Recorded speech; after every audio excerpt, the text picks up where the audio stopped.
Close your eyes for a moment. Imagine oil hitting a hot pan, the bright clack of a wooden mortar as lemongrass and kaffir lime are crushed, the warm sugar silk smell of caramelizing palm sugar rising through a temple kitchen. There's a single line in an old travel journal that names a sweet once offered at a pagoda feast, and that small line is all we have to go on. Today, we chase that line. Discover the echoes of history. Welcome to Ancient Echoes.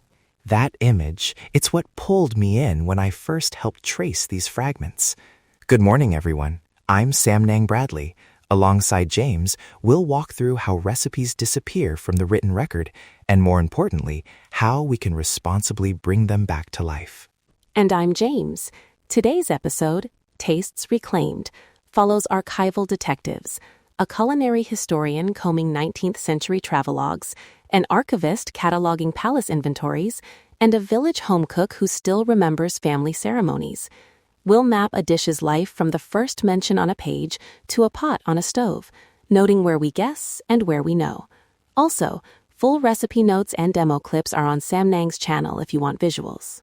Before we begin, quick roadmap. First, we'll talk sources and how to read them, then how we translate those clues into pantry tests and market hunts. Then a live reconstruction we did in a pagoda kitchen.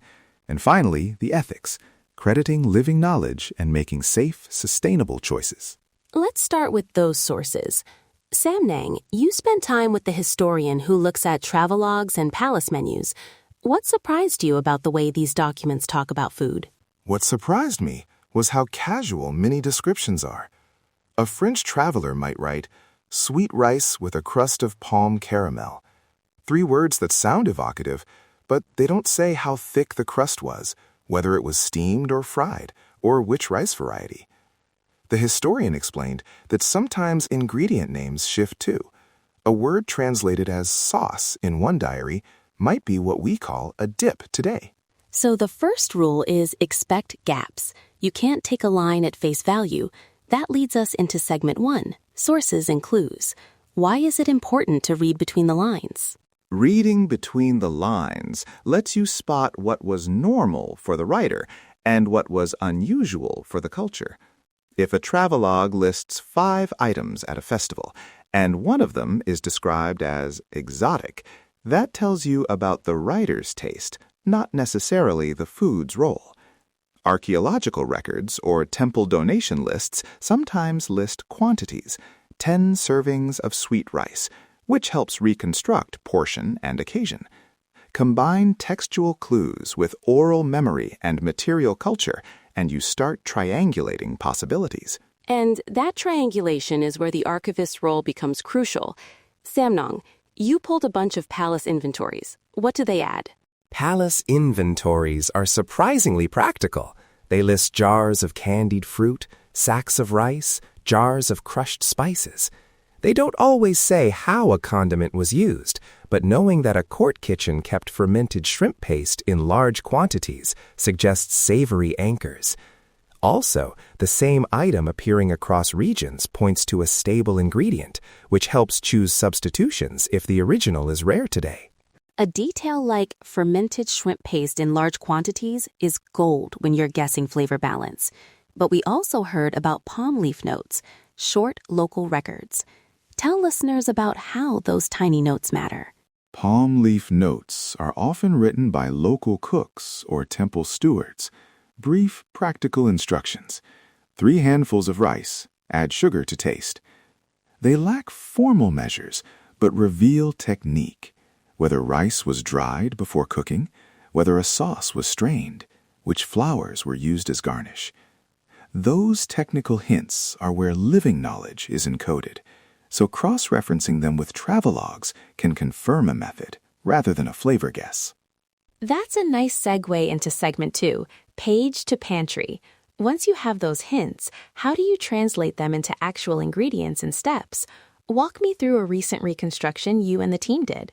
We started from one line, sticky rice with a caramel crust offered at Vesak. From palace lists, we knew the rice variety likely used was glutinous rice from a specific province. Palm leaf notes mentioned softened sugar and frying oil. We went to the market and found a small vendor selling slightly floral glutinous rice and fresh palm sugar. Then we tested methods: steaming the rice, then pressing it into a pan and quickly caramelizing sugar on top, versus frying portions in oil to create crusts. Taste tests with elder cooks settled the texture. Pressed and browned was closest to living memory. I remember tasting that moment in the pagoda kitchen.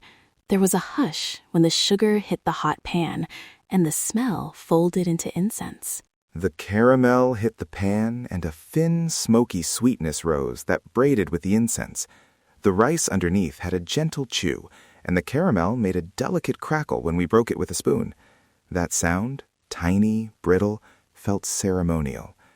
The village cook who taught us said, "This is the sound of celebration," and you could hear the memory come back to her face. That connection brings up an important point. The people who remember or still practice these dishes are central. We didn't bring the village cook here as a prop. Her knowledge guided every choice. Let's talk about credit and ownership in segment 4. But first, Samnang, you mentioned substitutions. How do we decide when to substitute an ingredient rather than hunt for the original? Start by asking whether the original ingredient is sustainable or endangered, and whether its use is culturally sensitive. If an ingredient is rare because harvesting it would damage ecosystems, choose a local, sustainable substitute that mimics texture or flavor. If the ingredient is socially restricted, specialized to certain ritual contexts, seek permission from community stewards before replicating it. Taste-wise, small adjustments like using cane sugar instead of a rare palm sugar will change the result, but you can document the change and explain why you made it. Documenting changes, that's key.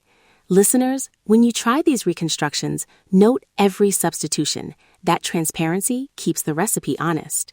Now, segment 3 is our cooking rehearsal. I want to walk the audience through how we prepared a reconstructed ceremonial soup with the village cook at the pagoda. Samnang, set the scene. We set up wooden tables under the pagoda eaves. The cook arrived before dawn with a woven basket, dry shrimp, dried mushrooms, fresh lime leaves, and little bundles of herbs. We started by making a light stock, slowly simmering dried shrimp and mushroom, then added toasted spices ground in the mortar. The mortar work is important. It released oils that the written sources never explained, but the palm leaf notes hinted at. We tasted, adjusted, and our final bowl was bright, a balance of umami, citrus, and a whisper of caramel that echoed the earlier sweet. There was a moment when the village cook looked at the pot and laughed softly, then told a story about her grandmother serving a similar soup on rainy nights. That memory, it's where recipes become living things. But we also made safety choices: low-risk preservation, clear heat and time notes, and alternatives for preservation techniques people might attempt at home without guidance.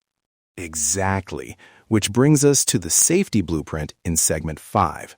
If you're trying a reconstruction at home, use reliable temperature controls, avoid experimental fermentation without detailed visual guidance, and follow tested recipes for preservation. We place step-by-step instructions and temperature charts in the show notes and on my YouTube demo so listeners aren't relying on audio alone. Now, the harder conversation. Who owns a recipe? We discussed this a lot with the archivists and the cooks. Samnang, how did the village cook and the elders feel about outsiders recreating these dishes? They were proud but cautious. Pride because the dish connected them to ceremony and memory. Caution because recipes carry context. When and why something is served matters. Our approach was to center living knowledge bearers, ask permission, offer credit, and where appropriate, compensation. We made sure the village cook and elders were named in our notes and invited to participate in any public sharing. That practice, centering and crediting, should be standard. Listeners, if you're in the diaspora and want to reconnect with ancestral flavors, start by asking family members for stories, not just recipes. Context matters. Ask where they remember the dish being served, who prepared it, and whether certain ingredients were seasonal or ritual specific. That creates a record richer than a set of measurements. And when you share your version online, include the provenance. Note your sources, substitutions, and the people who helped. Use captions and tags. Tag us, and we'll highlight thoughtful recreations on our channels. We'll also link to annotated recipe notes that show archive citations and interview excerpts so your audience can see the reconstruction process. Before we wrap, a quick practical checklist for listeners who want to try a low-risk reconstruction. 1. Collect source lines and photograph them. 2. Consult living cooks or elders whenever possible. 3. Prioritize sustainable substitutes. 4. Follow tested safety steps for preservation and fermentation. 5. Document every change and credit contributors. Samnang, anything to add? Yes, be humble.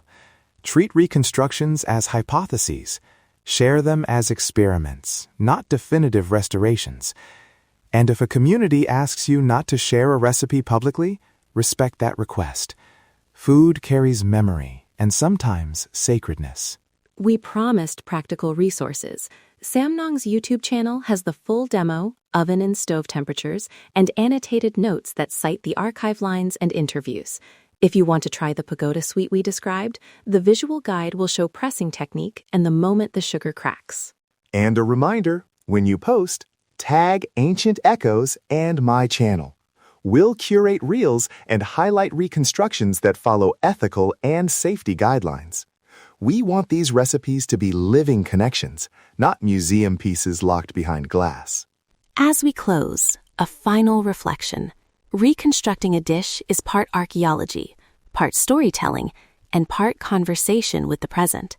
Every choice you make, ingredient, technique, credit, says something about how you relate to the past. Let the stories guide you, and let the food bring people together.